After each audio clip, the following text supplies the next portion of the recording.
Well, today you guys are going to have a special treat on this episode. I'm actually going to talk about three Japanese wrestling events that took place by three different promotions.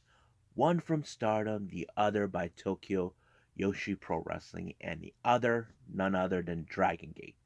All of that will be discussed and reviewed and talked about on this episode of Deleted Wrestle Zone.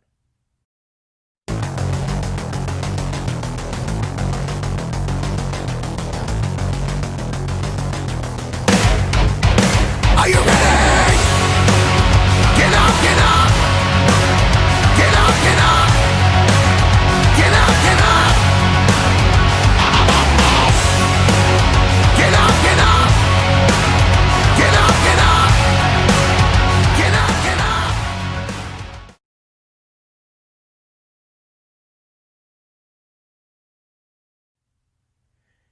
Hey everyone, welcome to the Deleted Wrestle Zone. All things that is pro wrestling from AEW, NXT, New Japan Pro Wrestling, Impact Wrestling, the National Wrestling Alliance, many promotions, wrestlers, matches, and championships. I am your host, J Rod here. So let's get started with the first event they had. I'm going this in order by date. If you know, I've been following Stardom for quite some time, maybe a year or so. If you guys are unfamiliarized with Stardom, they are the number one Yoshi promotion in all of Japan. Basically, it's an all-female promotion. These guys been around like since 2004, 2005, or something like that. But they had great wrestlers. Now, if you guys are new to this channel, if you never heard of Stardom, check it out. But if you want to know a fun fact, Io Shirai and none other than Kairi Sane originally came from that promotion before signing to WWE. And now that Kairi's saying, you probably saying, doesn't mean she's back with Stardom. Well, I know that Stardom wanted them back, but apparently Kairi Sane is the ambassador for the WWE for the Japanese wrestling scene. Uh, I'll get to that some point when news comes up more of what's going on down there. So this event is their second day from for their upcoming show called the Osaka Dream Cinderella that's going to take place in Osaka, Japan. They do a tour like these in various locations to do shows like that. If you guys are familiarized with New Japan, as you should know, Stardom are also part of the Bushi Road company that is the parent company of New Japan Pro Wrestling. Now, the first match is a just a regular singles match between Lady C and Starlight Girl. Now, from my understanding, Starlight Girl, this is her first time being in a singles competition for quite some time. She's mostly been involved in tag teaming, but it was a very interesting match to see Starlight Girl do things on her own facing someone like Lady C. Now, some of you say, what is the point on this? Well, it's not. Sometimes we do get one of those situations. Will there be a title opportunity in this particular match? No. It was good. Uh, heard of Starlight Girl many times over, but seeing her, she really does make a good impression. She has like a little girl in a fantasy world, but that's how it is. But I did enjoy it. But Starlight Girl actually won this particular match. I'm not familiarized with Lady C. Some of these girls I'm not familiarized, just to keep in mind. The next match is a three-way match with um, from certain groups. Now, this person named Konami, she is part of a villainous faction known as the Odeotai. And the next in her opponent, it's Ruka and versus Kogi and Def. Now, these two are from the same um, unit, or should I say, stable faction known as Stars. The one thing that was interesting is when I saw this person named Kogi Genthef, I thought it was like someone like an evil person, but it turns out, oh, it's a clown. I'm like, makes sense, a clown. If you guys are know what I'm talking about, there is a phobia for those who are afraid of clowns. You know what that means, right? So if you guys are afraid of clowns, then you know what I'm talking about. She comes out, yay! I laughed so hard, like thinking, wow. But the match was interesting. There were moments both Gogi Ken and Ruka always team up because Konami is the only heel in the match. you didn't expect that, but they're both from the same team, and much of it, I bit you don't see Kogi just talk too much. You just go yay, but she made a good impression on me when I first saw her. It was like, but she won the match, if you can believe that. So if you guys never seen her, let me spell it out. Her name, it's Gokigen and Def. So take a look at her. You'll be like, what the hell? Now the next match is a tag team match. We have on one corner, uh, from a stable faction called Dana de Mondo, Hamika and Micah versus our former AEW Women's Champion and the first Rio, teaming up with Saya Kamitani. Now, some of you probably saying, why is Rio in Japan wrestling in Japan? Well, if you guys must know, those who are new to this channel, there is still that restriction because of the pandemic. She's stuck there. There's no way for her to leave unless they can allow her to leave, but she has to be quarantined for the next, what, 2 weeks. We haven't seen her for almost the remainder of the year, ever since losing the women's championship to Nyla Rose. But yeah, we don't know when she'll be back. I know many fans. She's still on the roster. She hasn't been removed or anything. As you must know, it was Kenny who brought her. But the match was very interesting. Here's the interesting part: these two ladies, and Rio and Saya, are not involved in any affiliation with any of the other stable factions. I would assume Rio would have been with the faction known as Stars, but no, I don't think that's what she wants. But it was a pretty good, interesting match seeing this tag team between them. Um, I was like, wow, pretty seeing her with a tag team partner is pretty cool. So she and Rio and Saya won this match, a very interesting match. But however, post match after this, Saya has made her well known intentions that she is now going to face Micah, I failed to mention on this part. Micah is the title holder of the Future of Stardom Championship. Now, their championships are a lot more different than any other, like the Stardom Championship. They have different ways, and it's kind of a bit weird. But I'll explain it more on this part. So basically, we'll see her. I think she's facing Micah at Osaka for the Dream Cinderella. We'll see how that. I'll talk about that and review it. That's in the upcoming episode or two. The next match is for the Artist of Stardom Championship. Now, Artist Stardom Championship. This is a very interesting championships. It's a trios champion or 6 man, or should I say 6 woman tag team championship. The title holders were the tie, which is B Priestley, Natsuko Tora, and Saki Kashi Kashima. No, Kashima, yeah, Kashima, facing off against a new trios group known as the Cosmic Angels, consistent of Mina Shirakawa, Tam Nakano, and Unagi Sayaka. Now, these guys were part of the first day of the tour, and basically they were set up to be in this match. Much of the match was dominated by Oda Tai, as you know, because they are a very interesting villainous faction. If you guys know, B Priestley's in it.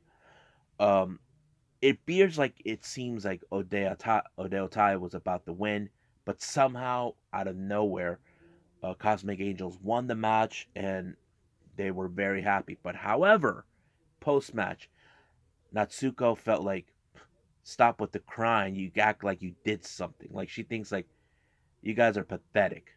But however, they did interesting promo in this particular way. I put this on my notes.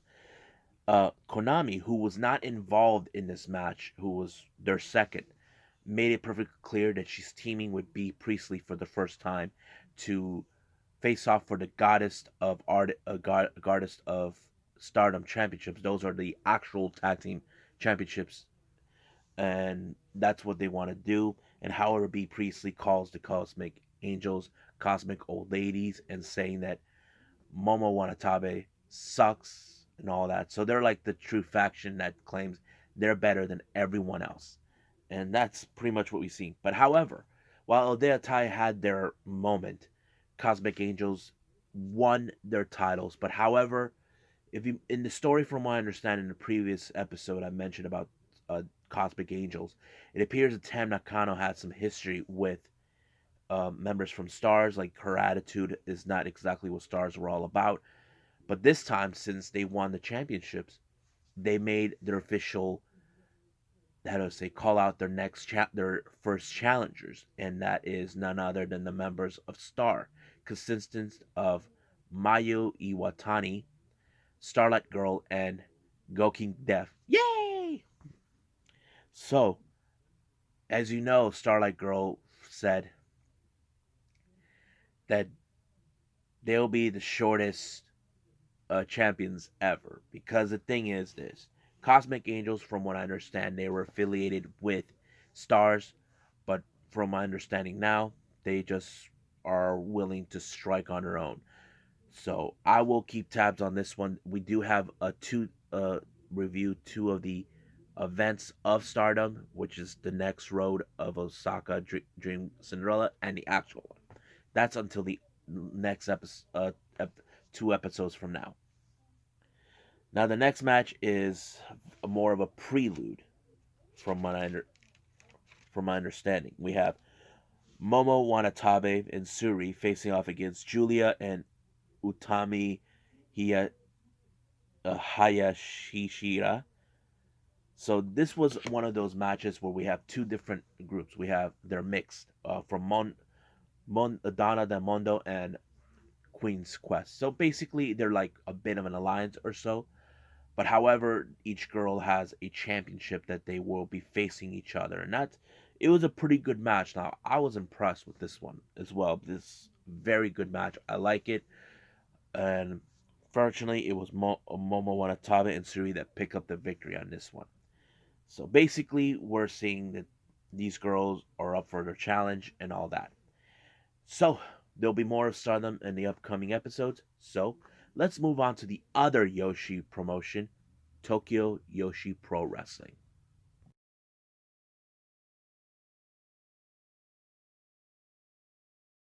Okay, so let's talk about Tokyo Yoshi Pro Wrestling. Now, if you guys are not familiarized with this Yoshi promotion from Japan, I'll give you a brief history. This is another all female promotion. They are affiliated with DDT Pro Wrestling before they started to align themselves with Pro Wrestling Noah, their company known as Cyber Fight, I think that's what it called. But this is a little different than any other promotion we've ever seen. My friend Neko, who was the co-host of this channel, me and him discussed this recently. He said that he's mostly in like this one more than Stardom. At first, I thought he was into Stardom because he was enjoying it, but he said that in this one, Tokyo Yoshi Pro, their girls really hit hard, and I don't know, when I saw this, it was completely different. But the way they acted, yes, I could see that. It's more of what they do on this. I have seen many wrestlers go to this. Many wrestlers actually from this promotion actually goes to Stardom or any other. But let's talk about each of these now. There is a few wrestlers, maybe two wrestlers here who I'm familiarized with because I've seen them before, either on certain matches or certain events or promotions we've seen elsewhere. First match is from Cena, Shioti versus Suzumi. Now this was not much of a match. I know, I just enjoyed it, but I'll give you the heads up who won. Suzumi. Like I said, I'm not familiarized with a lot of these girls. Only two of them, but I'll get to that in a bit when we get there. Oh, make that three actually. The next one is from ha- Hanura Neko versus Nodoka Temna. Now, this was a very interesting match. I did enjoy. So, if you guys haven't seen it, it was a good match. I liked it. It was Not the best. It was a good match. So it, but however, it was Temna who won this match completely. Then we have Marumi versus Shoko Nakajima. Now I have seen Shoko Nakajima before. She had appeared in AEW maybe once or twice. I know once when she teamed with Bea Priestley to face Britt Baker and Rio, but we haven't seen her since. I'm not sure if she is um, a full time member of the roster, of AEW. You know what? Let me look it up real quick because it's like I'm not sure if she really is. Uh, uh because I know Rio's still with them. Let me look it up real quick.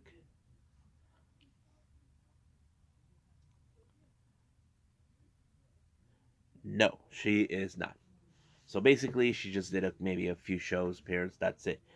But if you must guess, yes, she won this match. I did saw it. It was pretty brutal. Now, this is a very interesting. I'm not sure how the stable factions work in Tokyo Yoshi Pro Wrestling, but we have one here called Up Up Girls, consistent of Miraki Noah, Momowanatave, and Ruka versus girls, another set of girls. I don't think they're a stable faction. They all came out dressing up at a bit of Christmas. It's Miyamoto Mocha, Harper Hisao, and Mitsuku. Now this is another one of those match where I wasn't was like paying attention a little bit. It seemed like a bit more better than I thought. Not the best, but better. When I was watching, but it was Up Up Girls who won this particular match. Next match we have Marika Kobashi versus Rika Tatsumi.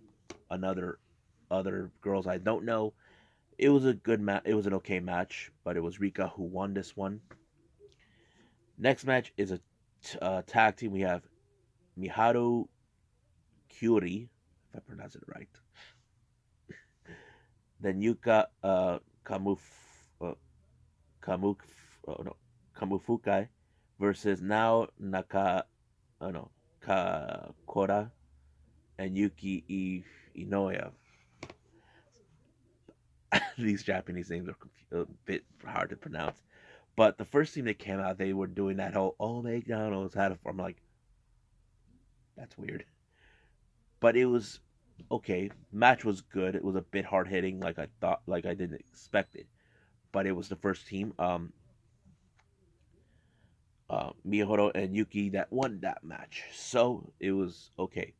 Now the next match, you may know this individual, uh, Yuka Sakasaki, who is like their version of Kylie Ray, the magical girl, versus Palm Marajuko.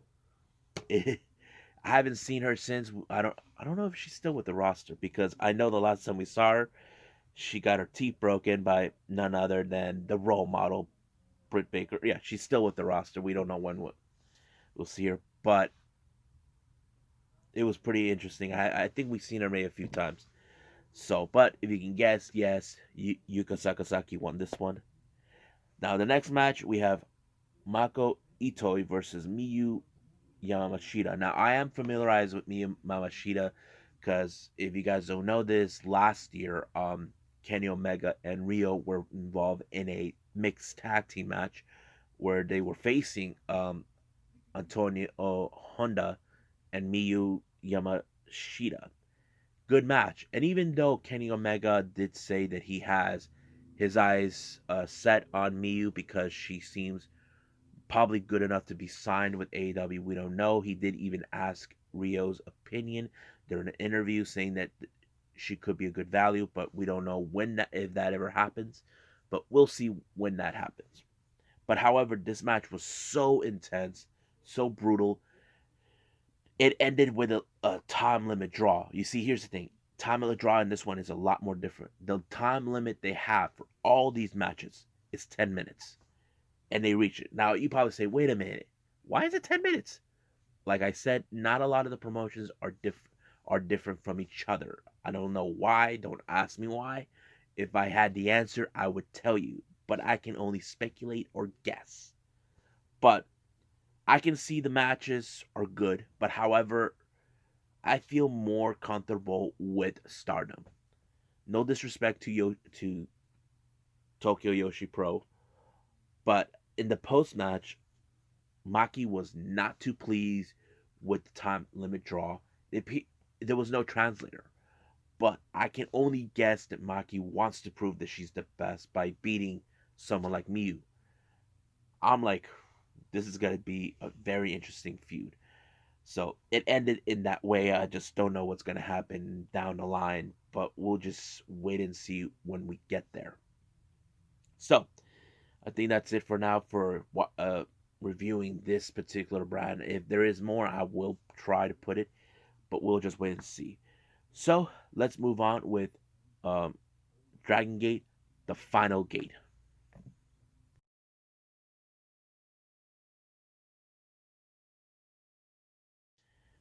Okay, we're gonna have the final review on this one for this episode with all three Japanese wrestling. This one is from Dragon Gate, their latest event called the Final Gate. Now, before I move on, there has two major matches involved in this one.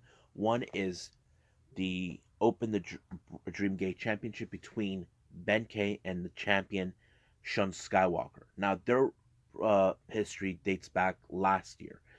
Ben K was kicked out of the faction known as RED due to the fact that they only used him to separate him from Maximum and all that. And ever since that, Shun, in the other hand, he was part of a faction known as Machizuko Dojo, and he left because he felt that he needed to find his own path, and that's what he did. But he and Ben K teamed up for a bit.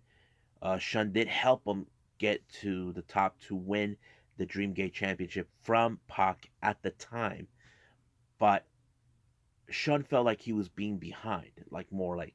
So he fled last year to Mexico with no warning, no saying goodbye to anybody. So he just came back. But recently, Shun Skywalker beat Eita for the Dreamgate Championship. But however, all of a sudden, Benkei becomes the next challenger. And Shun, he basically, I accept. So basically, it's more like, okay, I watched you how you become good, but now it's my turn. Now, the next match was part of the two factions. Whoever loses, they must disband. This rivalry between RED and Toramon dates back a year ago when the Ultimo Dragon made his return to Dragon Gate. Before Dragon Gate became Dragon Gate, it was known as Toramon. RED feels that Ultimo Dragon uh, is a distraction, that he should not have come back, that he's causing problems. So they tried to get rid of him, but it didn't do that. But many of Ultimo Dragon's students, such as Masato Yoshino, Naruki Doi, Genki Homiguchi, and a few others, decided to stand by Ultimo Dragon. And then there's Yasushi Kanda, who was with RED, who was trained by Ultimo Dragon. Eita was practically trying to force him to take him out, but he refused. So he defected and stand alongside his mentor.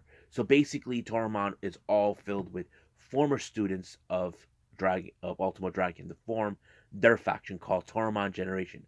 So basically, you got Toramon, who were the beginners of what Dragon Gate became, and then there's the Dragon Gate, and then there's the villain faction already, who claims they are the most dominant faction. But recently, we have been seeing two new factions that don't operate in the generational war. We're starting to see that maybe some are starting to fill out.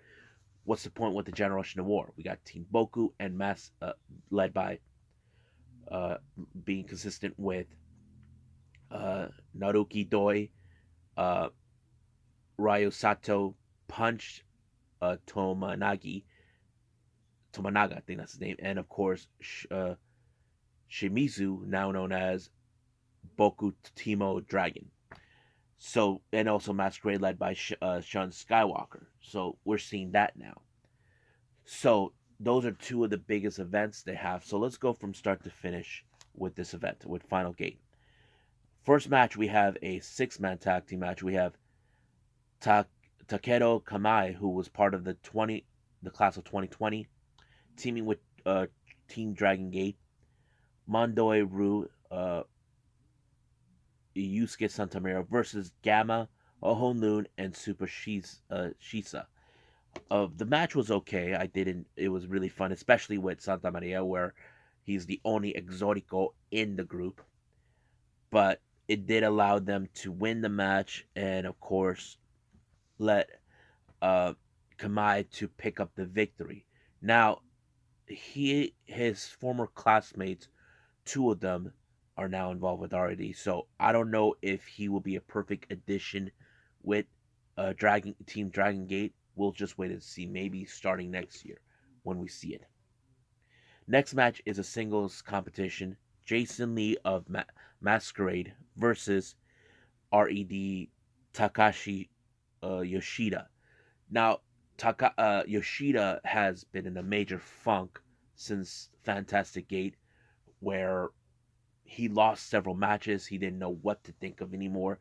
But this time, he put himself through someone from a different caliber. I'm talking about Jason Lee, who is the resident Chinese wrestler involved in this promotion. Yes, they do have Chinese wrestlers in this one, unlike they have their own promotion. That's for another story. But it was a good match. But the biggest upset was Dragon Lee defeated Jason Lee, beating Yoshida. It was so unprecedented. I don't know what Yoshida's thinking. Does he feel like he's losing his edge? Who knows? That is a good question to look at, but we just gotta wait and see. Next match we have Totoman, Sasushi Hokoboy, Konomama Ishikawa, and Keynes facing off against Team Boku, Punch Tominaga, Rai Sato, and Boku Timo Dragon. This match was also a fun. I have to say I'm a fan of Team Boku, especially when it comes to Boku Timo Dragon. It was so much fun. I did not expect this, but there are some features that Boku Timo Dragon was trying to do as Ultimate Dragon. It was so much fun. But however, it's Team Boku who won this one. Now, I mentioned there is one more person named Naruki Doi. He was unable to be in this match because he's participating with Toramon's match. There are members who are affiliated with Toramon, but that's a little later. Next match is an interesting match, a four-way six-man tag team match. That means there's four teams of threes in each. Here's who they are. First team, Masquerade, La Estrella, Dragon Dai, Kota Minora versus Team Dragon Gate, UT, KZ Yamato versus Totemon, Yasushi Kanda, Suji Kondo, and Ultimate Dragon versus RAD, Kazuma Sakamoto, Dai Inferno, and Diamante. Now, this particular type of match is unique in Dragon Gate. Now, if you guys are new to this channel and those who are following, those who've seen it, when it comes to these type of matches, we've seen here in the States, if there is a three-way, it always starts with one. You can tag either way, but not here, not in this particular match. One member from each team are in the ring. That means there's four people in the ring while the other 8 are outside. Now, you're probably saying, what the hell? Is that even possible? It is, but it's also interesting. That's how they make I say every promotion has a unique feature, and that's always been the case. Now, however, in this particular in Dragon Gate, you don't need to tag in. If if the person from their team is out and he rolled out, you can just jump in. You don't need to tag in. That's a very unique role. But it was so intense, so confusing. It was so good, but I did not expect the result. The result ended with Masquerade winning thanks to La Estrella, who pulled up the most biggest victory in there. Now, Masquerade is a brand new stable faction that made their headways thanks to Skywalker ever since he won the Dragon Gate Championship. So we may see good things come out of a masquerade if you pay attention very, very closely. Now let's get to the first title match we have is the Open the Brave Gate Championship. This one was issued by Toromon member Kagetora, who has issued a challenge against champion Keisuke Okuda, who won this title from Kaito Ishida. Now, this was a pretty good match, but however, these guys have the same kind of styles and bread. Kagetora is more of a striker, if you guys notice. Same thing with Okuda. He is also a striker, but has an MMA background. So Bravegate originally started out as a high flying, but now it's more of a striking title. And it's pretty interesting how now that dynamic has changed. Seeing how Ghidorah and Okuda face off is so good. It brought back like kickboxing type of style. But however, the winner for this one was not surprising to me, but I figured it was going to happen. It was Okuda. The reason I say that is because Okuda, he's more of a legit fighter. That's the way I would see it. The reason he retained the title. Now the next match is the Open the Twin Gate Championship. This one is their tag team championship.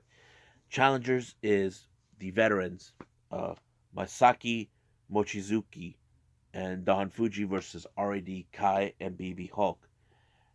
Now, the veterans had enough of RAD. They've issued themselves a challenge to face them, but BB Hulk and Kai are the cockiest dudes ever in RAD. They claim that they're most dominant they ever been. Frankly, they have, especially when it comes to Machizuki, who's also a striker. But however, it proved that this is still a young man's game. So BB Hulk and Kai have already retained these titles. So it's kind of sad how it ended for them. But will these guys lose their titles? We may never know.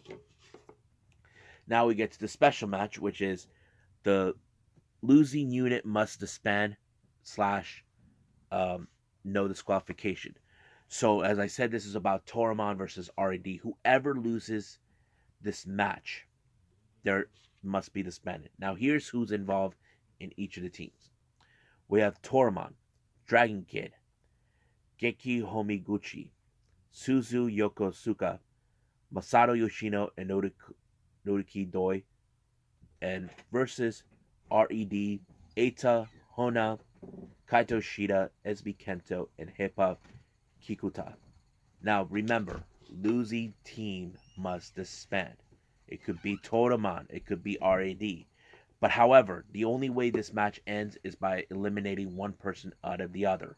So basically, they brought in all the tools. Basically, it was a no disqualification match. Eita brought a board with barbed wire and all of that stuff. It's so intense. However, RED has proven the most dominant force ever. Now, because of this, RED has made a statement that they don't want Ultimo Dragon back. They try to get rid of him, but he will never go away. Even his students have stepped up.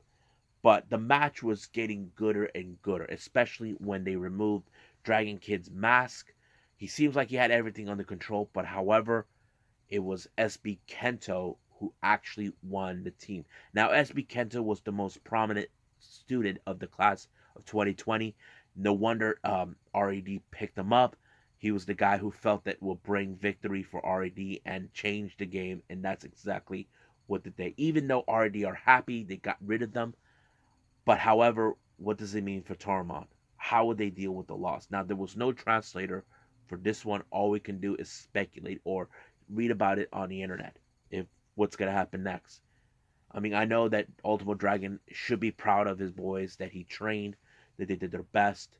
But however, it proves that RAD has become unstoppable.